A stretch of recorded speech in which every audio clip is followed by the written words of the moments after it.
Assalamualaikum, halo anak-anak, semoga dalam keadaan sehat dan selalu semangat. Sebelum memulai pembelajaran, alangkah baiknya berdoa terlebih dahulu dan menyiapkan alat tulisnya ya. Nah, anak-anak coba perhatikan gambar ini. Gambar apakah ini? Nah, ini adalah gambar kesenjangan antara masyarakat menengah ke atas dan masyarakat miskin. Nah, pada sebab ini, kalian telah belajar mengenai upaya peningkatan ekonomi maritim dan agrikultur. Usaha-usaha di bidang ekonomi ini bermuara pada tujuan yang sama, yaitu mensejahterakan masyarakat secara adil dan merata. Akan tetapi, sampai sekarang masih terdapat masalah dalam pendistribusian pendapatan. Kesenjangan atau ketimpangan antara masyarakat berpendapatan tinggi dan rendah masih sangat lebar. Nah, kompetensi yang harus dicapai oleh kalian adalah kalian mampu menganalisis pendistribusian kembali pendapatan nasional di Indonesia. Nah, untuk teknik yang digunakan dalam pembelajaran ini adalah melalui video pembelajaran, lalu ada tes dan penilaian latihan teka-teki silang. Pendistribusian kembali atau retribusi pendapatan nasional.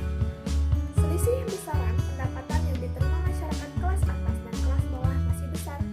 Masalah seperti ini tidak bisa dibiarkan begitu saja karena akan menimbulkan dampak negatif antara lain bisa terjadi kriminalitas, kemiskinan, maupun narkoba.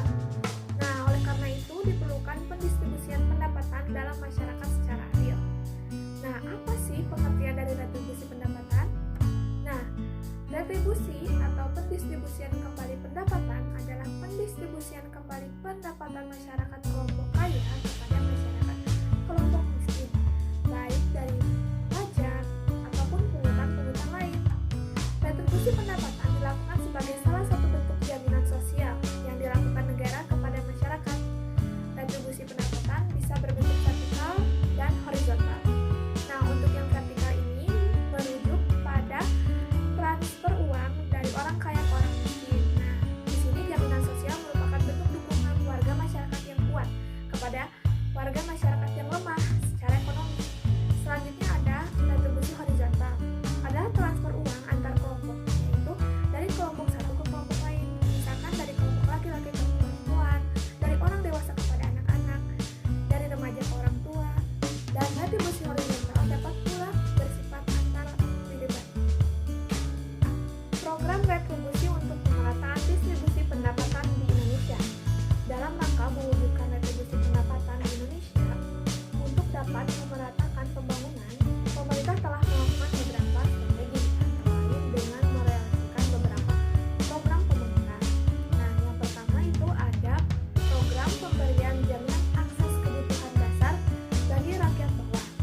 Langkah awal dalam upaya pemerataan pendapatan di masyarakat adalah dengan memenuhi kebutuhan dasarnya.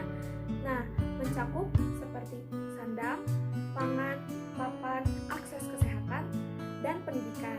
Nah, diantaranya ada bantuan langsung tunai atau BLT untuk memenuhi kebutuhan sehari-hari. Lalu, bantuan tunai bersyarat atau disebut juga program keluarga harapan PKH. Jaminan sosial, bantuan operasional sekolah atau BOS, dan beasiswa untuk memenuhi akses pendidikan bagi mereka yang kurang mampu, serta jaminan kesehatan masyarakat Jamkesmas untuk memenuhi kebutuhan akan kesehatan yang gratis. Yang kedua, ada program kredit lunak dan peminjaman kredit berbasis komunitas, yaitu program kredit usaha rakyat KUR. Nah, dalam program ini pemerintah telah menitipkan uang yang berasal dari APBN sebesar 1,4 triliun pada lembaga peminjaman. Harapannya bank-bank nasional yang dilibatkan dalam program tersebut akan mampu memberikan pinjaman kepada UMKM. Kebijakan ini diharapkan dapat membantu masyarakat golongan menengah ke bawah sehingga dapat menjadi wirausahawan yang mandiri serta membantu mengurangi presentasi penduduk miskin di Indonesia. Yang ketiga, ada pengembangan usaha atau industri kecil.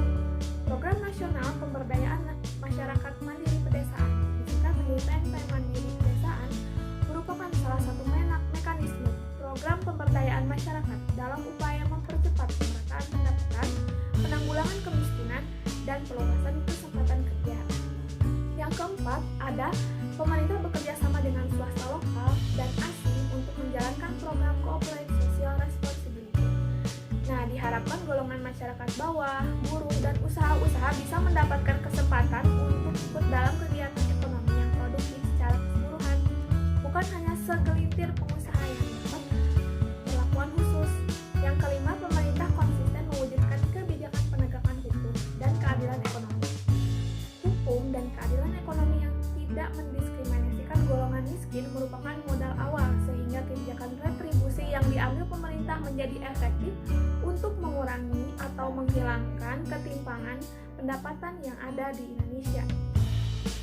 Selanjutnya ada beberapa alternatif praktik retribusi pendapatan di Indonesia.